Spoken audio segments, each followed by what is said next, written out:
Hello and welcome. I am Dr. Emmanuel Toye Shobande, strategic leadership expert, executive coach, and award-winning author. You're watching The Leadership Factory, a space where we explore practical, research-driven insights that help leaders think clearly, lead wisely, and build healthier organizations. Today, we're diving into a powerful leadership reality many people don't talk about, and it is titled The Meeting After the Meeting, where leadership actually fails. You see, the real meeting doesn't happen when you are in the room. It happens before you get into the room or after you leave the room. The agenda is over. The slides are closed. The leader has spoken. Decisions have been made. Some team members are even nodding in agreement. There's an assumed alignment during the atmosphere in that meeting.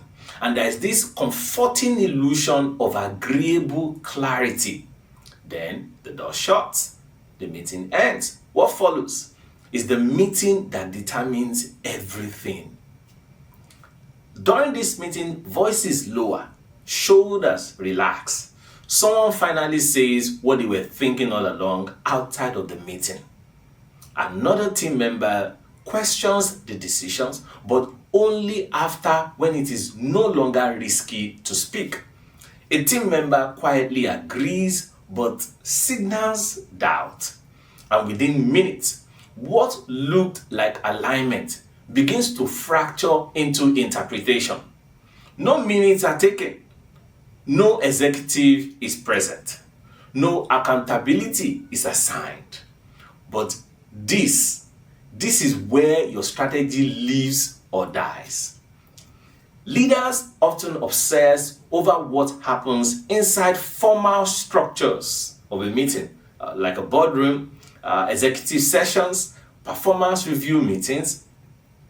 But the truth is far more inconvenient because organizational reality is shaped in informal places where power is absent. And honestly, it feels safer in that kind of environment. This is what I call the leadership blind spot. You think you are leading the conversation. In reality, you are missing the one that matters most. One thing that matters most. You see, after last week's focus on the conversation leaders cannot ignore, this week we are forced to confront a harder conversation. It is not the conversations you hear that define your leadership. It is the ones you don't get to hear at all. And here's the uncomfortable truth about this reality. Those conversations exist because of you. Not intentionally, not maliciously, but structurally. When leaders create environments where truth feels expensive, people relocate the truth to safer spaces. When disagreement carries perceived risk, alignment becomes performative, eye service. When leaders dominate dialogue or dominate conversations, team members distribute honesty elsewhere. They redistribute it somewhere else safe. So the problem is not the silence. The problem is the displacement. Most leaders attempt to fix this by encouraging openness. They say, speak freely, be candid. I want candid opinions. My door is always open. I'm sure you know all of these phrases. These phrases, while well-intentioned, rarely change behavior because culture is not shaped by what leaders say. It is shaped by what people experience when they speak. If the last person who challenged an idea was subtly sidelined, people notice. Yes. If dissent is tolerated but not integrated, people adapt. If feedback is heard but not acted upon, people disengage. And so, the meeting after the meeting becomes the organization's true operating system. This is where many leaders get it wrong. They try to eliminate these informal conversations. And that's where the mistake is. You don't eliminate them. You learn from them because they are not a threat to leadership. They are a diagnostic tool. I repeat, they are not a threat to leadership, they are a diagnostic tool. They reveal what your culture actually believes, not what it performs. So the question is not how to stop these conversations. It is how to surface them before they happen. How to bring them to the open before they happen. And this requires a different kind of leadership posture. A posture that is less about control and more about tension. Yes, tension. You heard me right. Not conflict for its own sake. I'm not talking about tension of conflict, no. But the deliberate creation of space where disagreement can exist without negative consequences, where ideas are tested, not protected, where silence is interrupted and not intercepted as agreement. Because this is where innovation begins, not in control, but in constructive friction. Not just considering how most leaders, now let's consider how most leaders run meetings. They present directions at the meeting by inviting a brief input. Then they move towards closure. Energy efficiency is prioritized. Time is managed. Decisions are reached and agreed upon. But in doing so, something critical is lost. Depth of insight, because the most important perspectives are really the fastest to emerge. It takes time. They require reflection. They require a reflective thought process. They require courage. Sometimes they even require permission. If your meetings end with quick agreement, you should be concerned. You should be concerned because real alignment is really immediate. So, what does a different approach look like? It looks like slowing down. Slowing down. The moment others want to speed up decision-making process, it looks like asking, what are we not saying in this meeting? And you are willing to sit in the discomfort of what follows after that question. It looks like rewarding the person who introduces the friction, not just the one who reinforces the direction. It also requires leaders to become interpreters of silence, because silence is not always agreement.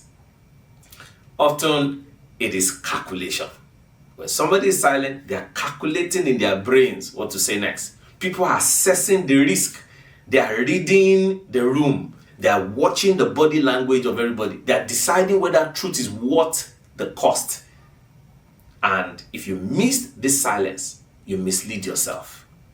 This is where leadership becomes less about speaking and more about sensing. What are you sensing? You must learn to read what is absent, not just what is present during that meeting. So, my advice for organizational leaders, this has structural implications. Are your decision-making forums designed for genuine input or staged alignment? Do people leave meetings clearer or more curious? These are not soft questions. They are performance questions. Yes, they are performance questions. For business leaders, the challenge is more behavioral. Pay attention to what happens after you speak. Do conversations expand or do they contract after you have spoken?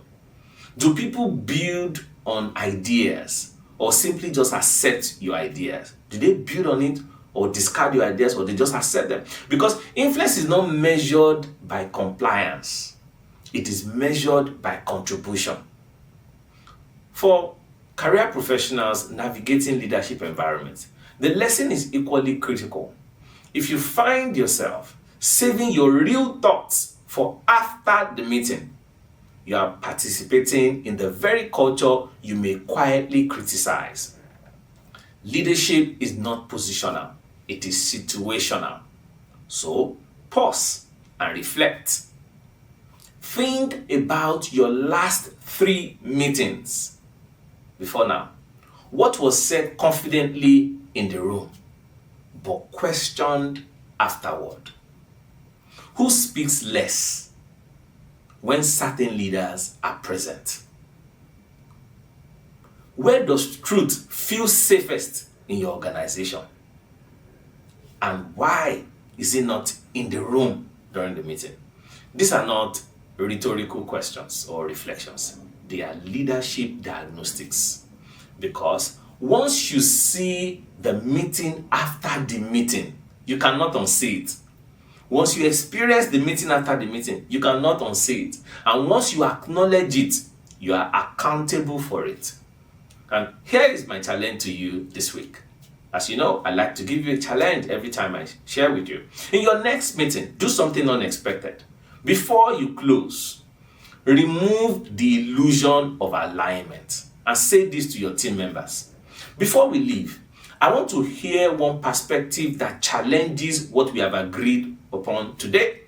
Then wait, watch the room. Observe the body language. Do not rush to fill the silence. Do not defend. Do not correct. Just listen. Pause and listen. Because in that moment, while you are paused, while you are listening, you are doing more than facilitating a meeting. You are relocating the truth. You are centering the truth. And that is where real leadership begins. Thank you for spending this time with me. Now, remember, leadership is not just about making decisions. It is about creating an environment where truth can be heard, trust can grow, and people can thrive. If this conversation resonated with you, I'd love to hear your reflections. You can connect with me at contactme@toyeshubande.com. And stay tuned because in our next episode, we will continue exploring the deeper human realities that shape leadership effectiveness. Until then, lead with clarity, courage, and wisdom. Thank you.